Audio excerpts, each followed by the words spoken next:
ఓం నమ శివాయ. ఓం శ్రీ గురుభ్యో నమః. ఓం శ్రీ మాత్రే నమః. అందరికీ నమస్కారం అండి. ప్రతిరోజు రాశి ఫలాలు తెలుసుకోవడానికి ప్లీజ్ మన ఛానల్ని సబ్స్క్రైబ్ చేయండి.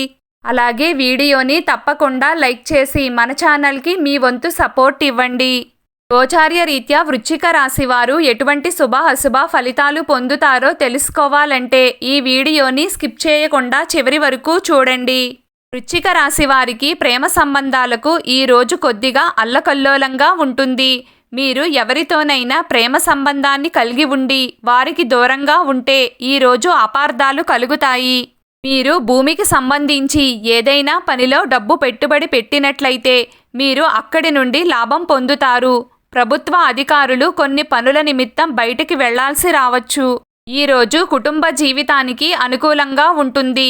దీని కారణంగా మీ పనిని మీరు చక్కగా చేయగలుగుతారు. మీరు ఎప్పటికే ఏదైనా కుటుంబ గందరగోళాన్ని ఎదుర్కొన్నట్లయితే అది కూడా ఈరోజు తొలగిపోతుంది. మీరు చాలా కాలంగా ఏదైనా వ్యాధి సమస్యతో బాధపడుతున్నట్లయితే ఈరోజు మీరు ఉపశమనం పొందుతారు. కొంతకాలంగా మానసిక ఒత్తిడి సమస్య ఉండవచ్చు. ఇది ఎక్కువ కాలం ఉండకపోవచ్చు. ఈరోజు అదృష్టం మీ వెంట ఉంది. మీరు పరీక్షలో బాగా రాణిస్తారు అని భావిస్తున్నారు. ఈరోజు మీ జీవిత భాగస్వామితో మంచి అనుభూతిని పొందుతారు. ప్రేమ భాగస్వామితో ఆనందంతో ఉంటారు. ఈరోజు మీకు మంచి ఆదాయం ఉంటుంది. వ్యాపార విస్తరణకు చేసే ప్రయత్నాలు ఫలిస్తాయి. ఉద్యోగస్తులు తమ పనిలో సామర్థ్యాన్ని పెంచుకుంటూ ముందుకు సాగాలి. ఈరోజు వృశ్చిక రాశి వారికి ఆనందంతో నిండి ఉంటుంది. ఏదైనా సమస్య గురించి చింతించకుండా మీ ప్రియమైన వారి సలహా తీసుకోండి. వివాహితుల గృహ జీవితం సాధారణంగా ఉంటుంది.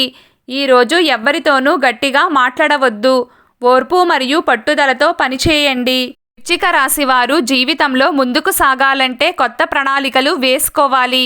స్టేషనరీ వ్యాపారంతో సంబంధం ఉన్నవారు ఈరోజు లాభాలను పొందుతారు. శ్రామిక మహిళలు చిన్న పరిశ్రమను ప్రారంభించడంలో వారి కుటుంబ సభ్యుల మద్దతు లభిస్తుంది. ఈరోజు తల్లిదండ్రులు తమ పిల్లలతో చాలా సంతోషంగా ఉంటారు. వైవాహిక జీవితంలో సంతానం ఆనందంగా ఉంటుంది. మీరు మీ ప్రేమ భాగస్వామితో కలిసి ప్రత్యేక ప్రదేశాలకు వెళ్లాలని ప్లాన్ చేసుకోవచ్చు. వివాహం కాని వారికి ప్రతిపాదన వస్తుంది. ఈరోజు వృశ్చిక రాశి వారు మీ కోపాన్ని అదుపులో ఉంచుకోవాలి. వృశ్చిక రాశి వారికి ఎక్కువగా గొడవలు వారి యొక్క పిల్లల వల్ల లేదంటే పెద్దల వల్ల వచ్చే అవకాశం ఉంటుంది. కొద్దిగా ఓపికతో సర్దుకుపోవడానికి ప్రయత్నించండి. అంతా మంచి జరుగుతుంది. ఈరోజు వృశ్చిక రాశి వారి అదృష్ట సంఖ్య 5. ఈరోజు వృశ్చిక రాశి వారి అదృష్ట రంగు గులాబీ రంగు. ప్రతిరోజు మీకు ఇష్టమైన దైవారాధన చేస్తూ ఉండండి. అంతా శుభం కలుగుతుంది. ఈ వీడియో మీకు నచ్చినట్లయితే ప్లీజ్ లైక్ చేయడం మర్చిపోకండి. అలాగే ప్రతిరోజు రాశి ఫలాలు తెలుసుకోవడానికి మన ఛానల్ని సబ్స్క్రైబ్ చేయండి. నమస్కారం.